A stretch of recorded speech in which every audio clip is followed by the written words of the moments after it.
on to the main event.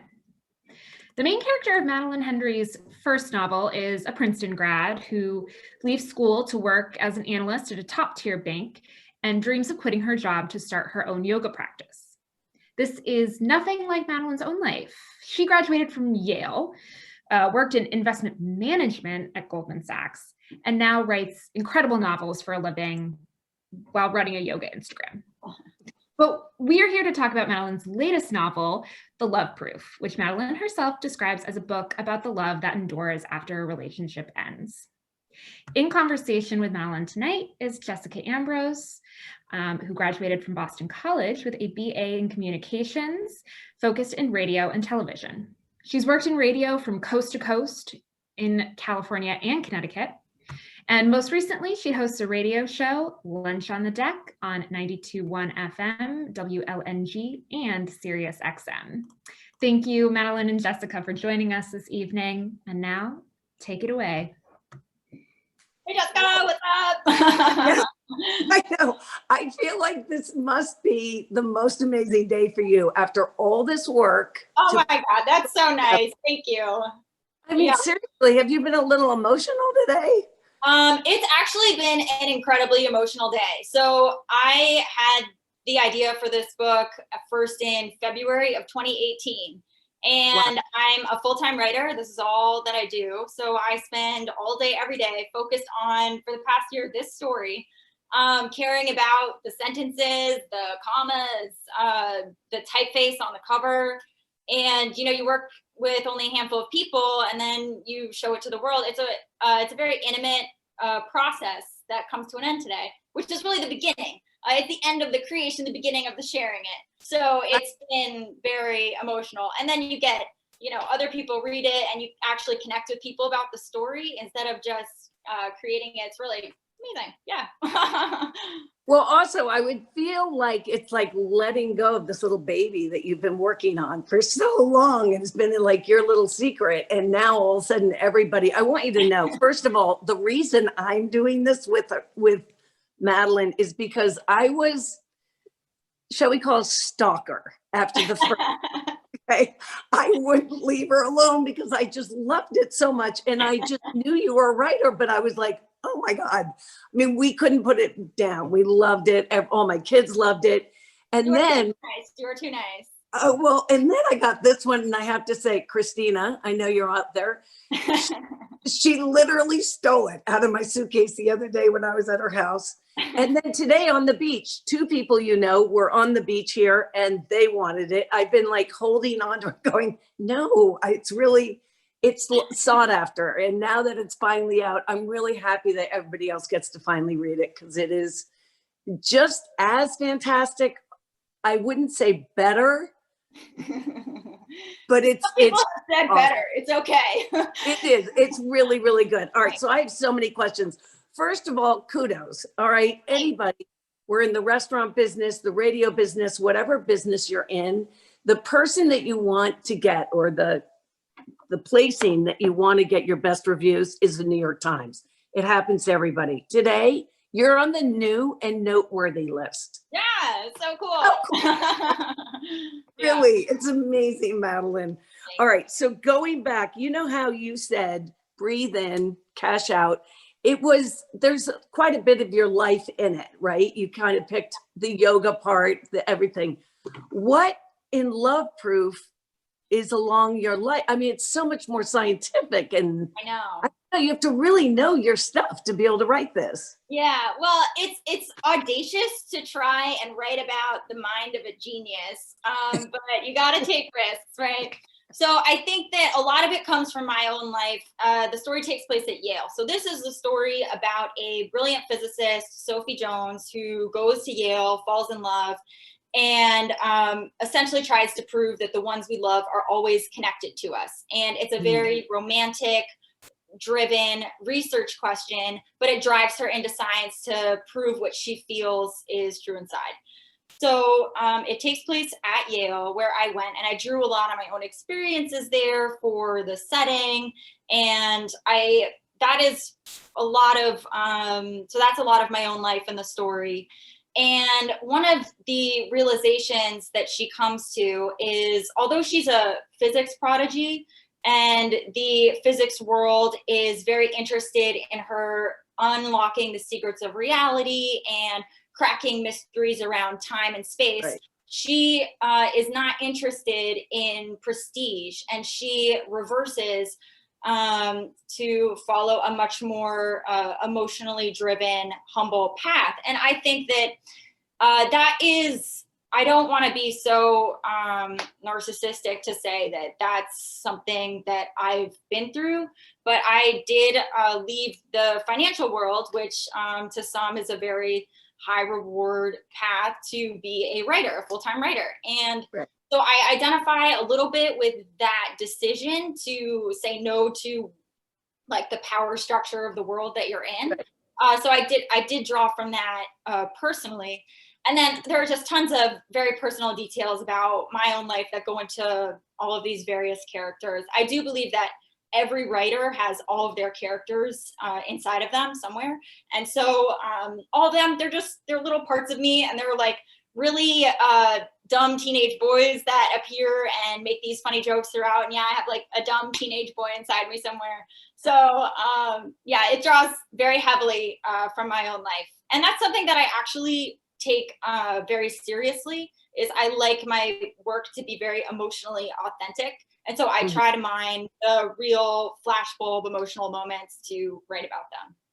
Well, that's one of the things you do so well too. You talked about the teenage boy, the dialogue. It is amazing how you nail the dialogue. I mean, it really, you did it in the first book, you did it again.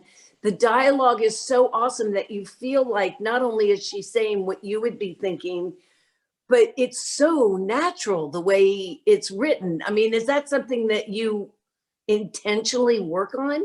Interesting. Well, I think that the secret to great dialogue is you have to let go of all self-doubt. You have to flow. You don't have the intellectual voice editing anything. Right. And I think that I'm able to just completely not doubt myself, which is what you do when you take a really enormous career risk and you leave because you think that you're going to write a book. And so that's kind of something that I can do, is just let go and believe. So. Yeah, exactly. Okay. So then the other part that was, I was dying to know, you know how she lost herself in the relationship. And I think the mistake for a lot of, I don't know if it's more often for men or women to do this. Actually, that would be interesting to think about. But, you know, it's a common mistake that I think people forget. They get into the relationship and all of a sudden everything in your life is that relationship. Did that happen to you? Wow, that's a really good question. I think that I've never lost my identity in a relationship. I think, and this is my own moral judgment of what happens to her. So Sophie Jones, physics prodigy, she's obsessed with trying to answer the research question, how can we see time? And she's very intellectually driven and gifted, and she's fascinated by information and learning about the world. Then she falls in love with Jake, and she becomes fascinated by the experience of love. And it's it's so emotional, and I think it's a really beautiful decision that she makes. Yeah. Where she would rather, this is no spoilers, it's part of the conceit of the novel, she would rather have the humble, unintellectual, everyday experience of being with someone she loves than chase the prestige of academia. And so my moral judgment is, I think that's a really beautiful thing. And I think it's a complete loss of ego. And I think that it's admirable. I know that she changes, but I don't view it in a bad way. And I know it's a really controversial subject, and I'm really interested to hear what other people think about this, because it's hard to write about a woman who no longer wants to pursue what was her dream. And so that's a very contentious issue, especially now, but I think it's a very beautiful and courageous thing that she does.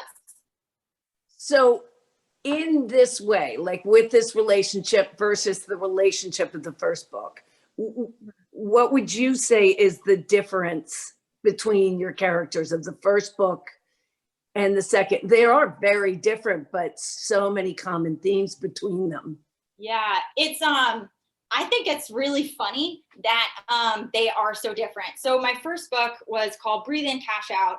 And that's a very sassy, fast-paced, sarcastic, funny book filled with authentic anecdotes about life on Wall Street. And it's described as The Devil Wears Prada meets Wall Street. And then The Love Proof is completely different because it's, so it was reviewed in the Christian Science Monitor today, and it called it very earnest and sincere. And you can't have like more antithetical concepts than sarcastic and sincere. So but it's just the story that I needed to write, and it's who I was at that time, and I need to just honor the story that comes out of me instead of trying to manipulate my career and be like, okay, I'm gonna be the sarcastic girl, like I'm gonna be making fun of rich people my whole life.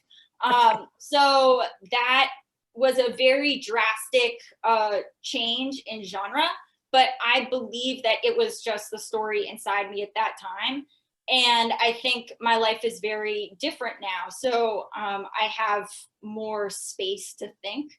Like I wrote Breathe In, Cash Out while I was working full-time in finance. So I would get up super early in the morning and write and still be at work before my boss, like at 6:30 in the morning.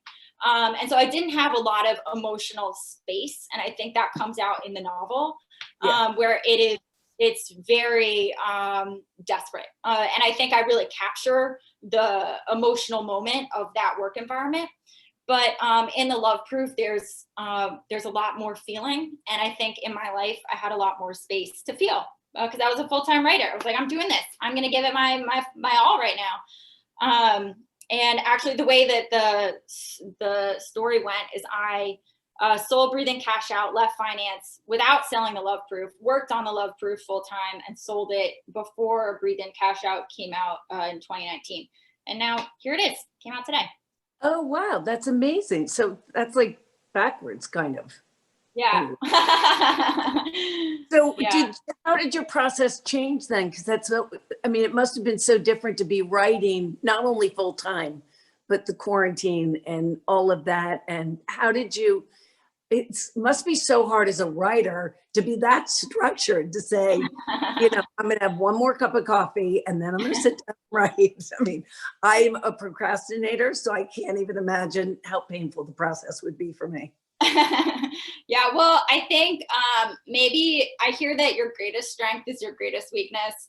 And I love structure. I love schedules. When I was in 4th grade, I made schedules for myself in the morning of what my day would be like.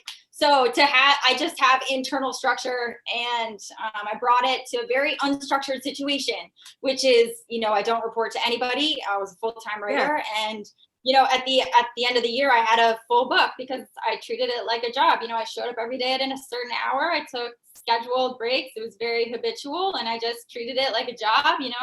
Saluted, and I just wrote. So that was my approach, just treat it like a job. And that's something that I hear very successful writers say, is that you treat it like a job. You look for results over the long term. You don't only write when you're feeling inspired, and you show up every day, you put in the work, and then at the end of a year, you have something to show. So I just really, it's almost like an athletic approach. You work out, you write, and over time, I think that's where the greatest gains come. Yeah, it's impressive. And you mentioned with Cash In and Cash Out on your website, you mentioned, what did I do? Breathe In, Cash Out. You don't mind if I change the name of your book. You mentioned on the website though about the music that you listen to. It's like kind of your creative, right? Your creativity came from the music. Yeah, so on my website, which is www.itsmadeleinehenry.com, MadeleineHenry.com is taken. She's an artist, she's really talented. But on my website, there are 2 playlists. And so one of them is a mood playlist, which I think completely captures the emotional heart and soul of this story. And it's called The Love Proof, and it's filled with songs that I listened to while I was writing. The Sophie references them at certain points, and it's kind of this cool like fourth dimension of the novel. And then the other playlist is one that Jake listens to in the book. And so he listens to this playlist called The Classics. And the classics are a bunch of oldies, and he listens to it with Sophie in college, and then it becomes this recurring motif for her that when she hears a song, she remembers Jake. And I love that the playlist is called The Classics because this is the story of a timeless love. And by invoking the classics and music that keep coming back, it speaks to the permanence of this connection. And so The Classics is what Jake listens to, and that's also available to listen on my website. And I just think that's a really cool thing when you take things that are in the novel and you bring them to life. I love when other people do that. Like there was the rapper Logic. He wrote this book called Supermarket, and he released a bunch of new music to listen to on that day with orders of when to listen to what song. And I don't make music, but I can curate music. And so I did that for this.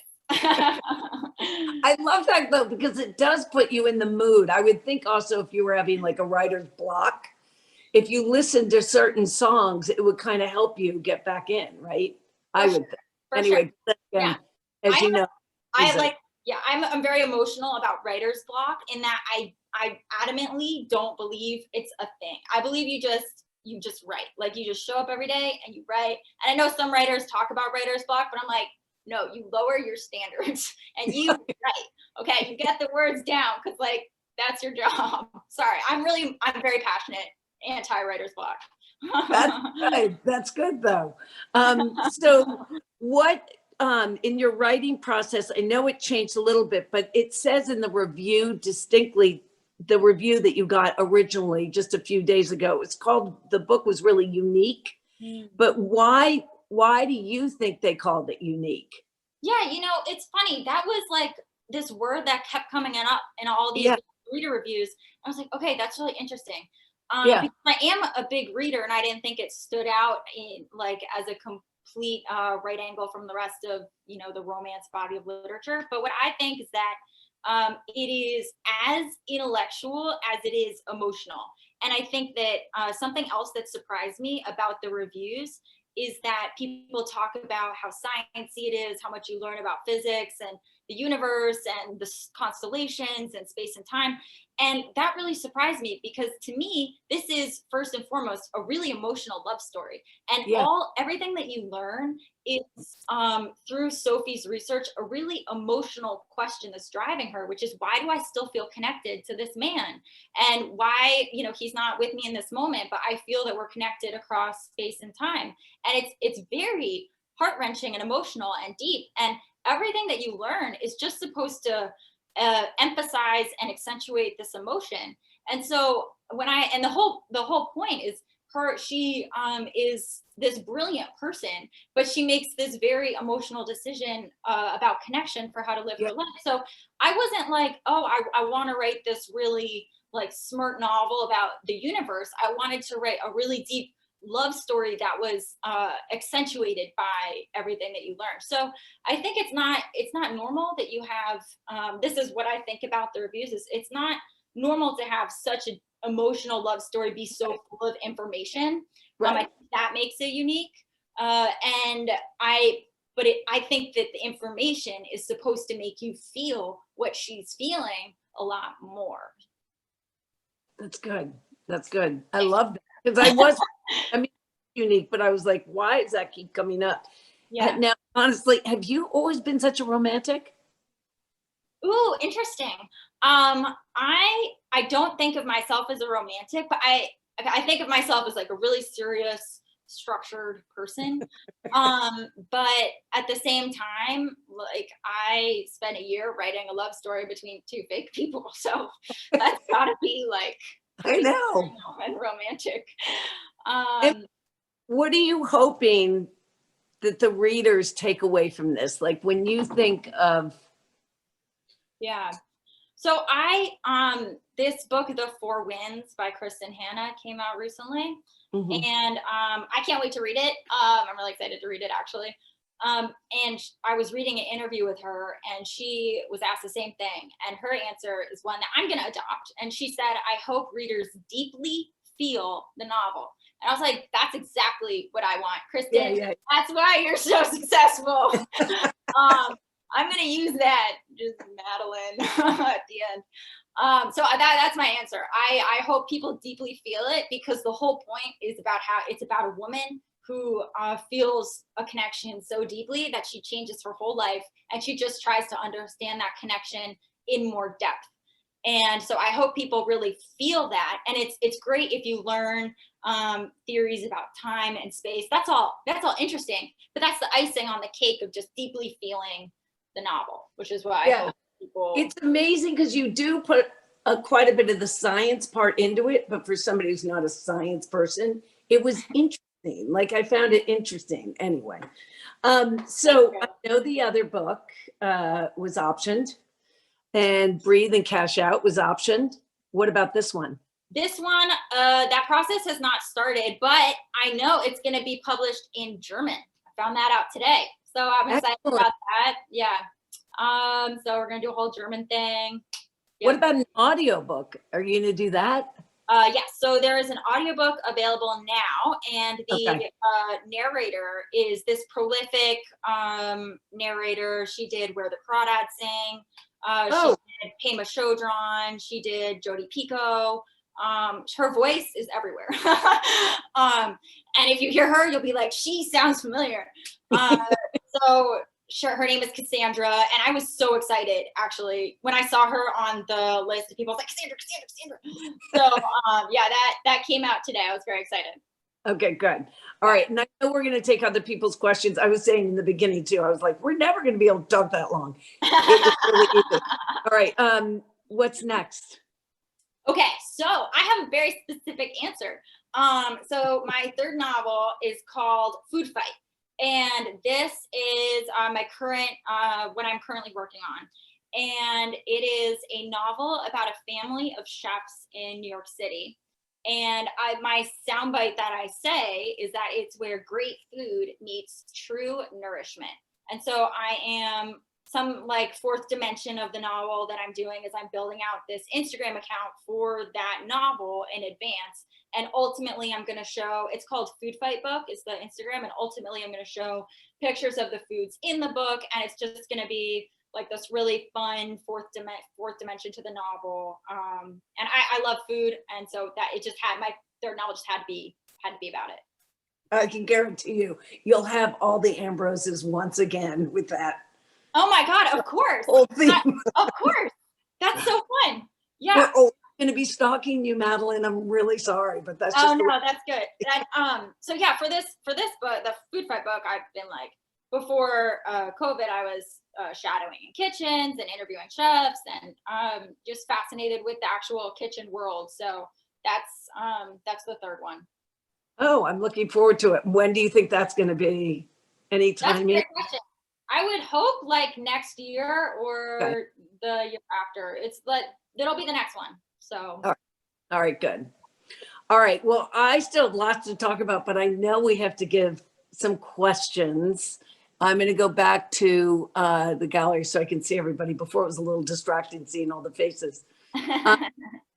Catherine, do you have some questions? We do. I know 30 minutes goes by pretty fast when you're talking books, doesn't it? Yeah, exactly. All right. So, and I even have some of my own questions for you, Madeleine, but I'll let the audience go first.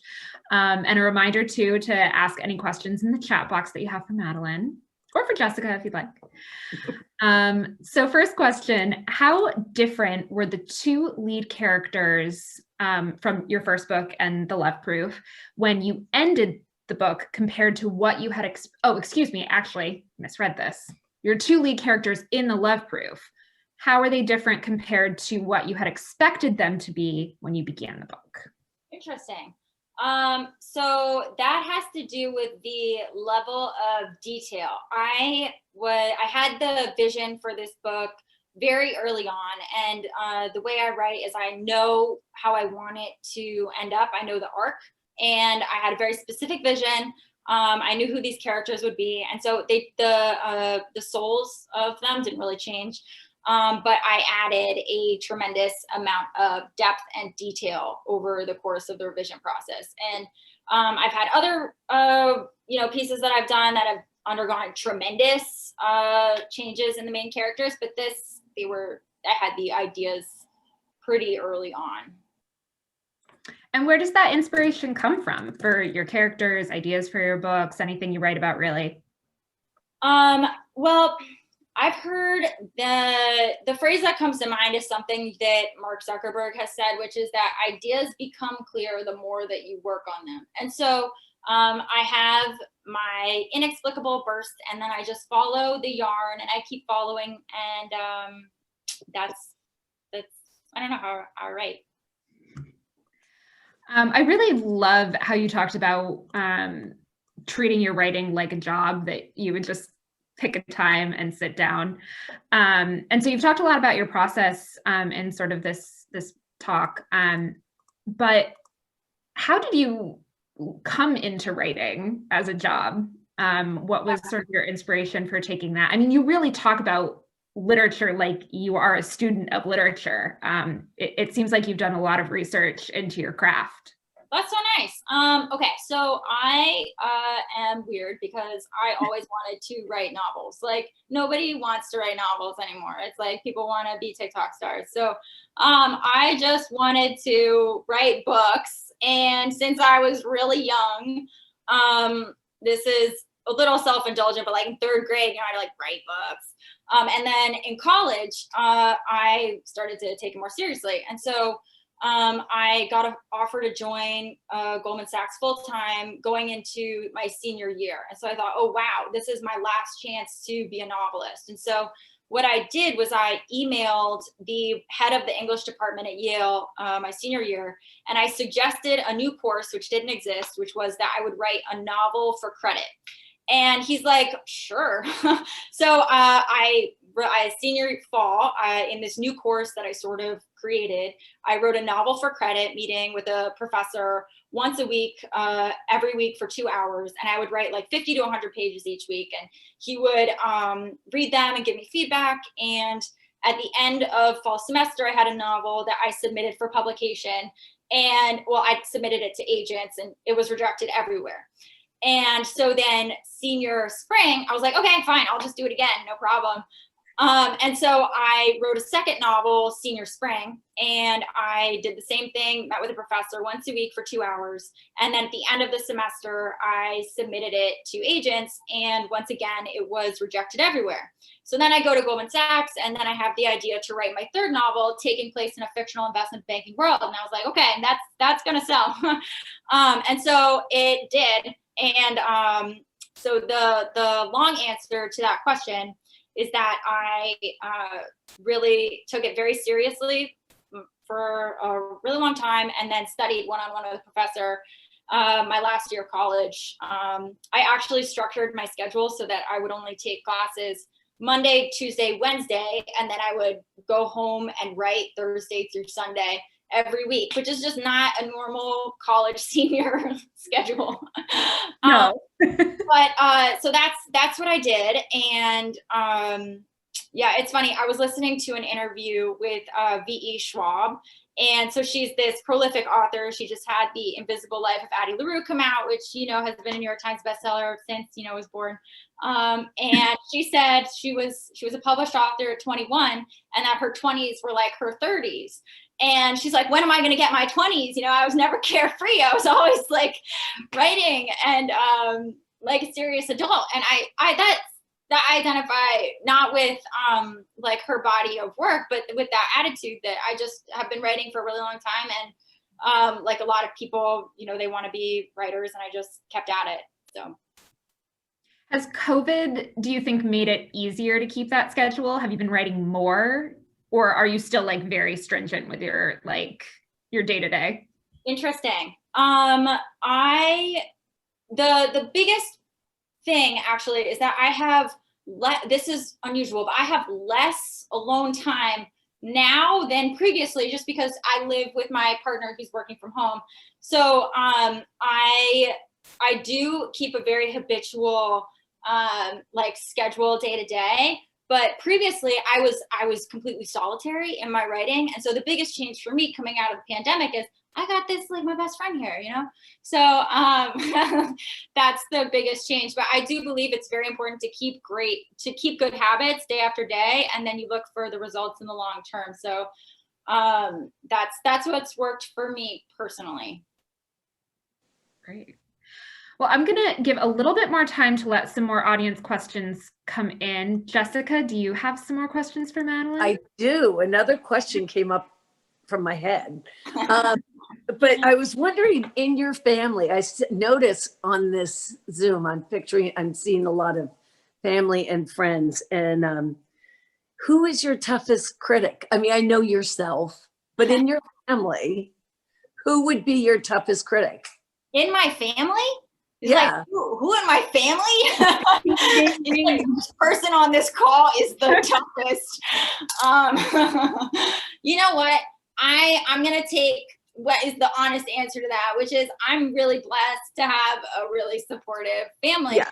Not just my birth family, but the family I'm marrying into. Like I'm my fiance, you know, the Alexandrs, I have two families and they both really, they give me incredible support and they just believe in this crazy dream. So no. Do you let them read it as you're going along, or how is that process? Like they're like doors, somebody's shaking their head no. You know what? Interesting.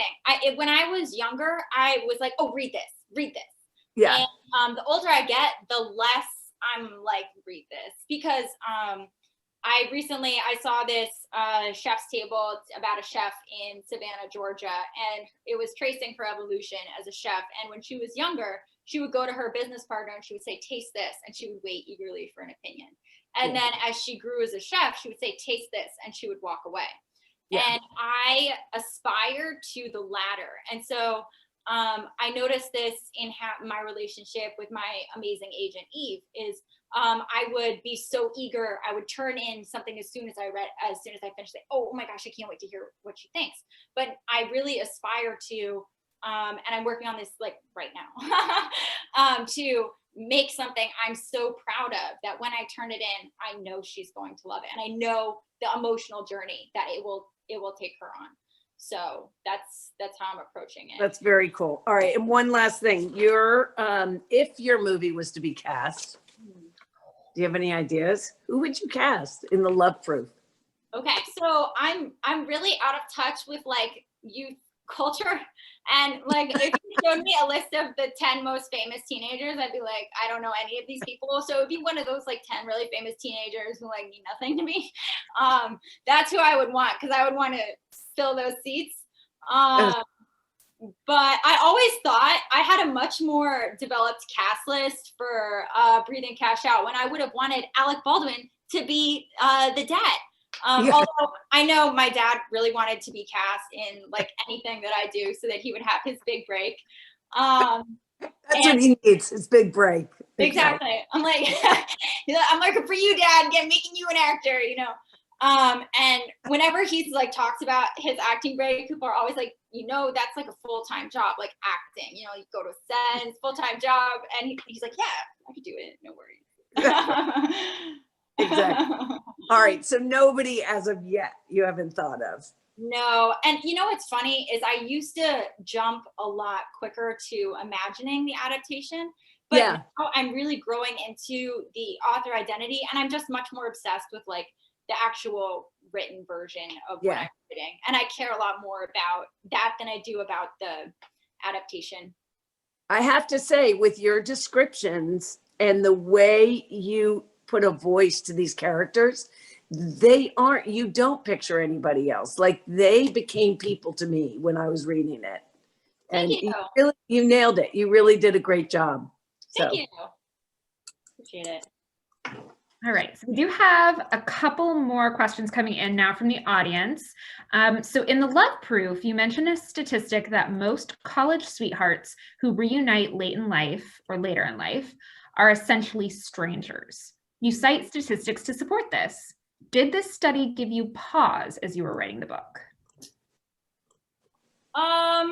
No, that doesn't give me pause. I think that that is referring to I don't want to do spoilers, but I think, and I won't do spoilers, but I think that people who reunite later in life with the belief that they may still be compatible, they find that life has intervened and they are tied down to things that make them now incompatible.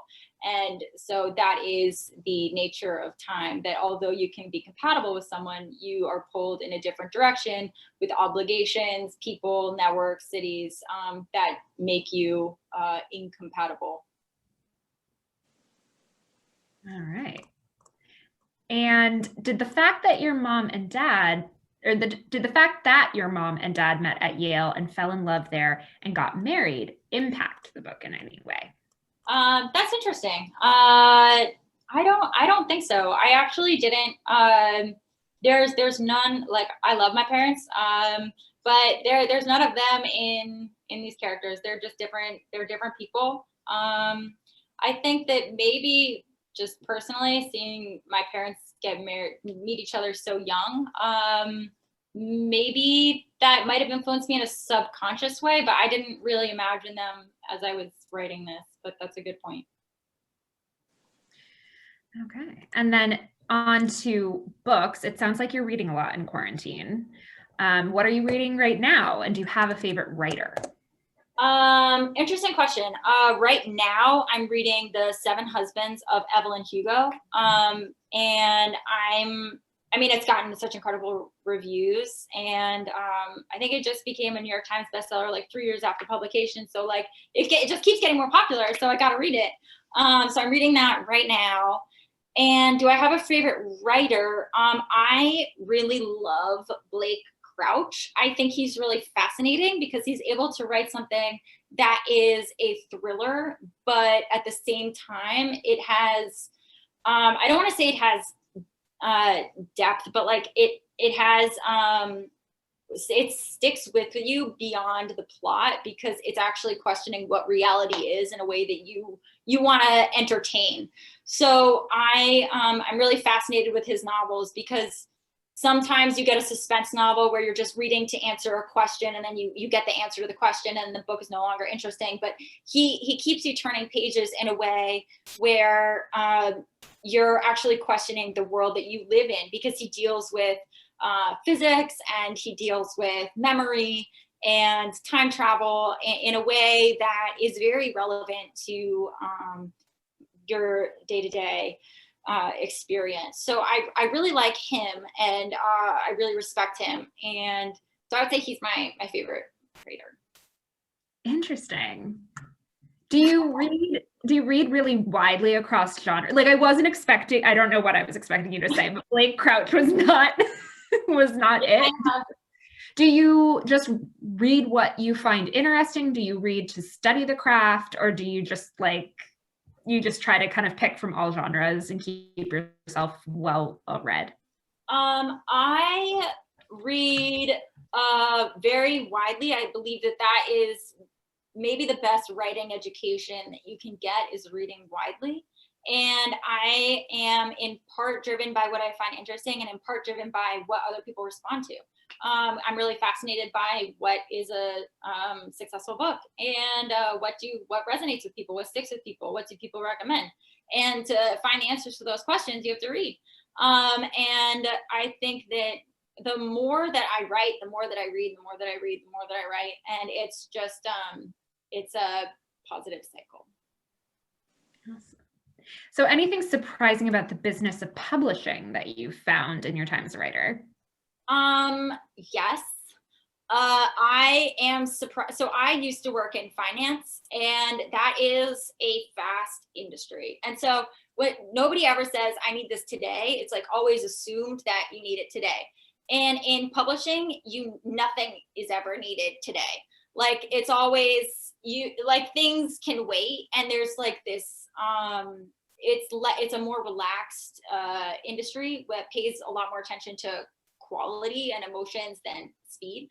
And so I was surprised by the lack of pressure that creates in terms of and like your delivery deadlines, they're a year in advance, and the lead times to things, it just takes so much more time. You have so much more time. So I was really pleasantly surprised by that, because instead of being in a state of fear and terror to deliver on time, you have so much more space to think and to feel. And so I was very pleasantly surprised by that. And I guess I've been surprised by, there's a little bit of like a show business element, which isn't bad at all. It's fine. But it's like, it's a little bit of a show business element where you have like, it's sort of like, you know, movie releases and book releases, they have more in common than I would have expected, just in terms of like promotion leading up to it. And, you know, I guess I didn't expect that, because I was so obsessed with writing. And then you get into you learn about like selling, and it's interesting to see commonalities in other forms of art, like show business. So definitely. And then one other question we have coming in from the audience: you're a natural marketer, something many writers can't do. How does COVID change the process of marketing for the better, since the ways it changes it for the worse are easy to imagine, such as that we're doing this via Zoom and not in a bookstore? So I think it has really made the book tour for the Love Proof already like so much easier. My book tour for Breathe and Cash Out, it lasted a week, and I was in like a different state every day for that week, and it was very exhausting. I was in like Chicago, and then I was in LA, and then I was in New York, and it was just for very the amount of travel to the amount of impact was like really disproportional.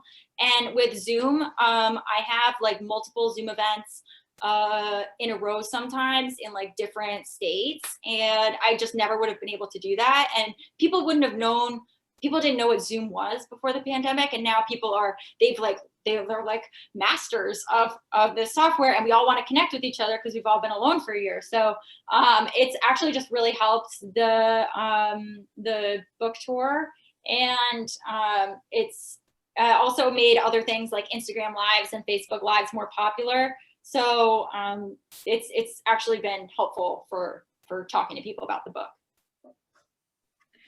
And speaking of social media and Instagram, we haven't talked about yoga at all. I am obsessed with your yoga. Well, I know that this book isn't about yoga, but I'm obsessed with your yoga Instagram and all of the like cool poses and things that you do to help your book. How does yoga play a role in your life? Interesting. So when I was working in finance, I loved yoga as this oasis of being slow and paying attention to feeling and moving. And so it was like the only part of my life where I had these, it was like an oasis in my financial life. And I worked on this yoga Instagram, Madeleine Henry Yoga, during that time. And, you know, I was writing a book about it, a banker who wanted to be a yogi. And then I left finance, and I was at a point where I could have put more of my energy into yoga or more into writing. And I was like, I'm gonna be a writer. And yoga to me is an avocation. It's just something that I love and appreciate. And interestingly, runs in my family. There are lots of yogis in my family. And so it's something that I do for fun. And Madeleine Henry Yoga is just something that I enjoy. I'm not a yoga instructor, but I am influenced by ideas in yoga like humility, which appears in this book, The Love Proof, and the ideas of kindness and like listening and being still. Those influence me personally, and those make their way into my writing. So that's the role that it plays. That's great. So one of my final questions to kind of start wrapping up here. I know we've already talked about books, but I'm going to put you on the spot a little bit. Okay. If you were to pick five books, and I'm going to go with okay, you know what? Three books. I'll lower the bar a little bit. One book. We'll keep negotiating. back and forth. And I'm going to do the classic desert island scenario. Okay. 3 books, desert island. What are you bringing with you? Okay, so I'm gonna have it. I think I know my answer, which is I would bring books about faith and spirituality, because that I'm gonna need to cope because I'm on a desert island. Okay, things are not good. Like, alone. So the books that I would bring are The Untethered Soul by Michael Singer, which I love, and I would bring A Course in Miracles by Marianne Williamson. And I would bring maybe The Surrender Experiment by Michael Singer. So really books that are all focused on an approach to life where you let go of your judgment of situations and you surrender to them. And you surrender to love, you surrender to the universe. And I'm gonna need that if I'm on a desert island. So that would be my answer. Are there any that you've been reaching for during COVID by chance? Well, I go through phases, and so I was really fascinated with faith and spirituality because that plays a somewhat of a role in my 3rd book. And so I went through this. I read The Shack, I read Michael Singer, I read Conversations with God, and I keep coming back to The Untethered Soul. I listened to it on audiobook. And it has some real life lessons that I think makes life easier. That's great. Any final questions or thoughts from you, Jessica? No, I'm just so impressed. And Madeleine, I just hope you keep writing because we are so thoroughly enjoying what you produce. Thank you. Yeah. That's so nice. And then I am actually going to close out with to Madeleine from one of our viewers here. They were an early reader and reviewer of the story, and she cannot stop talking about it. Romance and enough physics to whet the appetite of this armchair physicist. A wonderful event, and so appreciating your generosity and our discussion tonight. So thank you, Madeleine and Jessica, for joining us this evening. We really, really appreciate it.